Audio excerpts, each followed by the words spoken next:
Ghanaians are actually asking their government not to rescue Nigerians in this Nigeria must go issue and the closing down of their shops that is in Abasokai.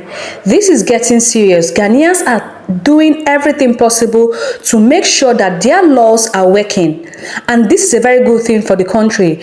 Guys, I'm going to be sharing the video with you guys. Please, as I'm sharing the video, please don't forget to like the video, share the video, and also subscribe to the channel. First of all, this is Marigo TV, the first TV station on the Krobo land. You can send us a DM for your music. You all know what is going on between Sam George and DSTV. And some Ghanaians, it seems like some Ghanaians, they don't like it if things wants to be easy for them. Like they just want things to be difficult or hard for them. You understand? Now some Ghanaians are actually backing DSTV by saying that, DSTV is a private entity or private equity and that the government should not interfere in somebody's private business. And that if DSTV wants to reduce it, they will reduce it themselves. So the government should not, pressurize DSTV into reducing their package prices. Good. So therefore, going by the same logic, nobody should pressurize the government to ask traders to reduce anything because it is not the government that opened their stores and shops for them. Yes, it is themselves that open their shop and stores. So if they want to sell one pure water for 20 pesos, it's okay. If they want to sell one pure water for 2 cedis, it's okay. Nobody should go and tell the government to tell traders to reduce their prices. Nobody should tell the government to tell landlords to reduce their rent money. Yes, it's not the government that built the house for them. The government built the landlords built their own house by their own money with their own cement and they bought it themselves. So therefore, if somebody built a chamber and hall and is renting it for 1,000 Ghana a month, it is his house. It is a private enterprise. The government did not build it for him. Since you guys don't want to back the government to make our lives easier, so everything should be hard for everybody. So nobody should urge the government to tell traders to reduce their price. Nobody should tell the government to urge landlords to reduce their rent price. Nobody should urge the government to tell them to reduce hostel price. And it's not the government that built it for them. It's that simple.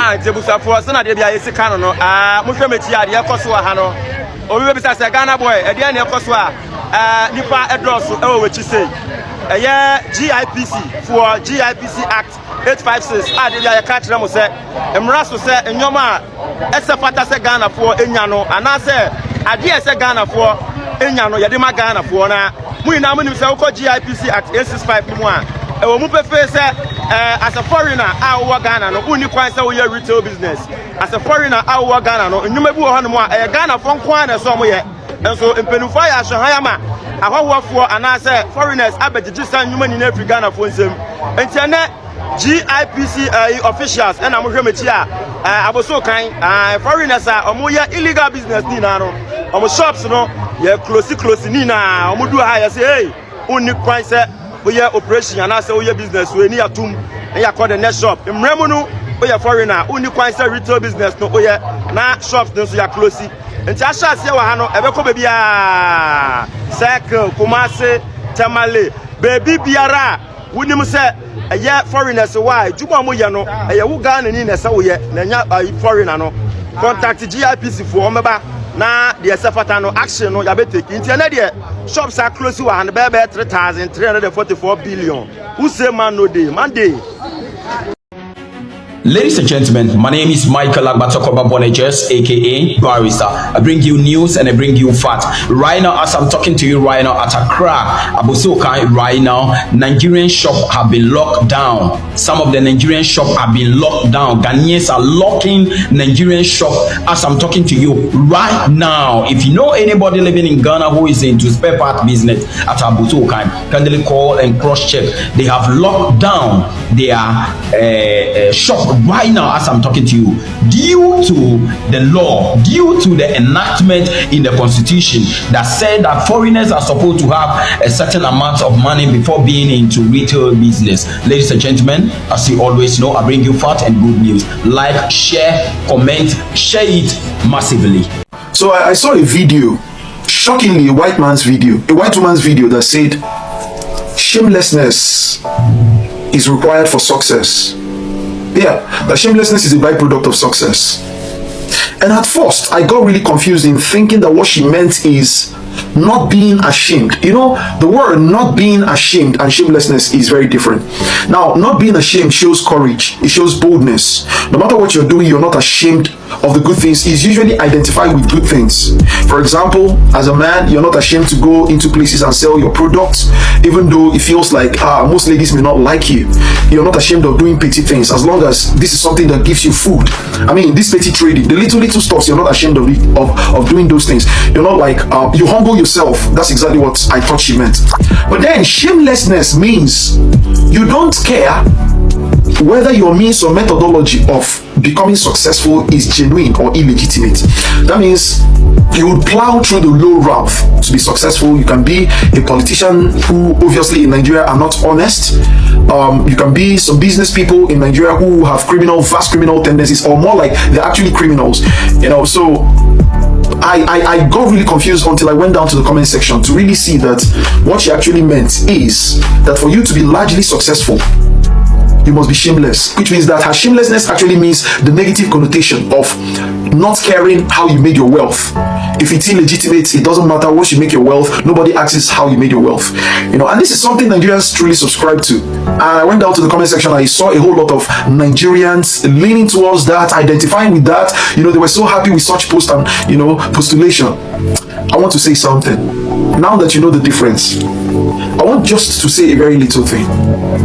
If you identify with shamelessness, that's all cool. That's all cool. That's all cool. Understand one thing, which is the truth. While you think shamelessness is a byproduct of success, understand that shamelessness is a byproduct of criminality. What do I want to say in essence? When you're being robbed, understand that it's being done by a shameless person. When you're being raped, when your life is being ended, when you're being kidnapped, understand these things are by shameless people. So don't complain because you encourage shamelessness. The problem I have with people, especially Nigerians, is that they encourage a methodology that gives them success, right? Without actually checking whether it is right or wrong, the method is right or wrong. But then when that method inevitably comes to hurt them, they begin to complain. They are the ones that complain the most. God is not mocked. Whatsoever you sow, that you would reap. And the more you complain, that is the more it aggravates the forces of nature, such that you are going to get the worst of it. So all I'm trying to say in essence is, I don't have a problem with you identifying with shamelessness because of success. But I also want you to remain unwavered. I want you to remain rigid, to be firm when you're beginning to gain or beginning to experience the products of being shameless.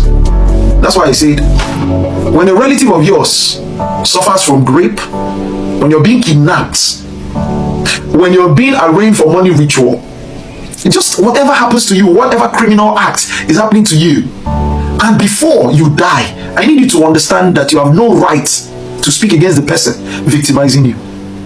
Because the person is simply identifying with the same thing you identified, which is shamelessness. Like I stated emphatically, you ought to be shameless to be very successful. Remember again, you ought to be very shameless to be a criminal. It is only shamelessness that can make one identify with criminality. Because once you have shame, there is no way you can identify with criminality whatsoever. So while you enjoy the success, enjoy the activity that is being meted on you, which is criminality. Do you understand? As a lady that enjoy and identify with shamelessness, when that grape is happening to you, keep thinking and understanding, while the man is doing what he's doing to you, while the criminal is doing what he's doing to you, that this one is shameless, and that is the same thing you identify with.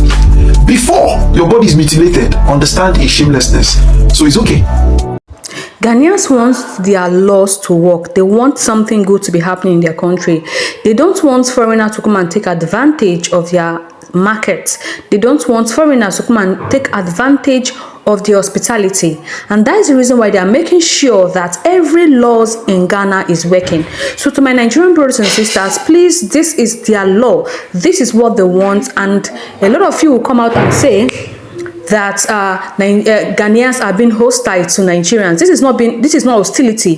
This is them coming out playing to rule out their rules and regulations in the country. So as a foreigner, if you feel like, oh, I don't like this, you can as well pack your things and go. It is not a do or die affair. Just like when you go to Nigeria, they tell you, oh, you can't do this in Nigeria.